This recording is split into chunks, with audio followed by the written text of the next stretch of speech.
Летели мы сейчас в блиндаж, нас отправили, а тут, блядь, трупа 4 валяется. Вонь ужасная.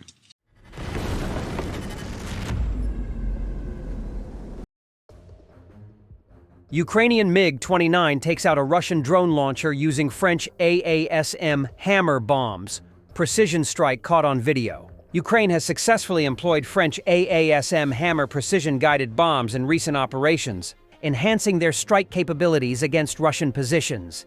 These air-to-ground munitions, known for their GPS and inertial guidance, have enabled Ukrainian aircraft to hit fortified targets with high accuracy while minimizing exposure to enemy air defenses.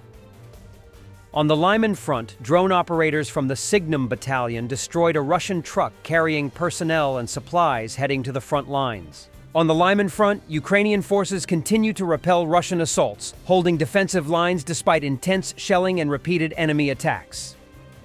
We dived into the dugout and there were 4 corpses. The stench was terrible, but there was nothing to be done. They were working hard on us. The situation in Basovka through the eyes of a paratrooper from the 104th Regiment. Let's wish him a bon appétit. Летели мы сейчас в блиндаж, нас отправили, а тут, блядь, трупа 4 валяется. Вонь ужасная. Но делать нечего, мы на закрепе сидим, блядь.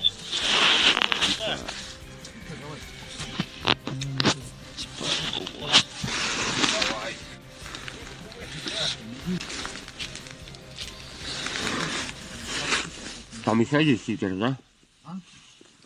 Там еще один стикер. Так что так. Значит, по нам жутко работают. Если выжил, конечно, скину себе видео. Russian bomber and army pilots are appealing for public help to buy them fire-resistant overalls. As Russian war bloggers admit, it's a sign of serious problems with the centralized procurement of equipment for the Russian aerospace forces. Problems with equipment supply have long been documented in the Russian army, where soldiers often complain that they have to buy everything themselves, as the military gives them so little. However, the aerospace forces seem to be having similar problems. The Voivode Broadcast's Telegram channel has issued an appeal to raise 720,000 rubles, $8,910 to buy 32 fire-resistant overalls, 16 for bomber pilots and 16 for Army aviation units. The channel writes, "Last time, thanks to your help, we purchased a large batch of overalls for our native Russian Air Force. All the pilots who flew in them were satisfied. Most recently, manufacturers introduced a summer version of the suit for pilots and armored vehicle crews. Together with our bomber brothers from AviaHub, we announce collection number 18, in the amount of 720,000 rubles, for the purchase of 32 overalls for our pilots. It's not the first time that there have been public appeals to raise funds for what should be basic equipment for the aerospace forces. The channel admits that this is needed, while the issue of centralized procurement of overalls for the aerospace forces is being resolved. In March 2025, a Russian airbase issued an urgent appeal for a new forklift after its last one broke down while loading bombs onto aircraft. The loss of the forklift left the base reliant on a bicycle to transport the ordnance. 3 infantrymen from the 1st Tank Brigade of the Ukrainian Armed Forces are holding their position while their drone operators take out a Russian assault group. Since the early months of the full-scale invasion, Ukraine has adapted quickly to asymmetrical warfare, and the widespread use of FPV drones has become a defining feature of its modern battlefield strategy, especially against Russian infantry. These low-cost, commercially available drones, often retrofitted with explosive payloads, offer Ukraine a flexible, scalable weapon that combines affordability with high tactical impact. FPV drones, piloted in real time via onboard cameras, allow operators to carry out precision strikes on individual infantry positions, trenches, and even moving targets. Compared to traditional artillery or guided missiles, which are expensive and logistically complex, FPV drones cost a few $100s per unit and can be deployed rapidly in large numbers.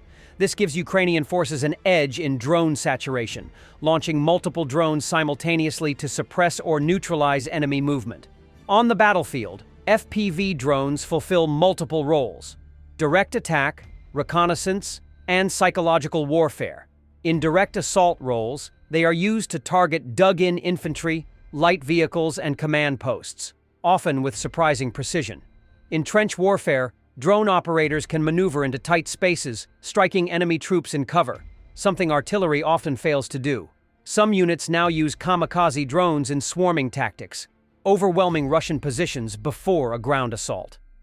In urban settings and dense trench lines, where visibility and maneuverability are limited, FPV drones serve as force multipliers.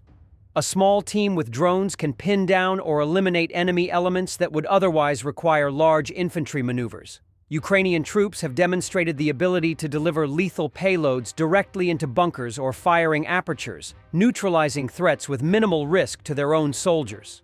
Ukrainian innovation has led to increasing diversity in drone payloads and targeting systems. Some drones are equipped with thermal cameras or modified warheads tailored to defeat body armor or penetrate light fortifications.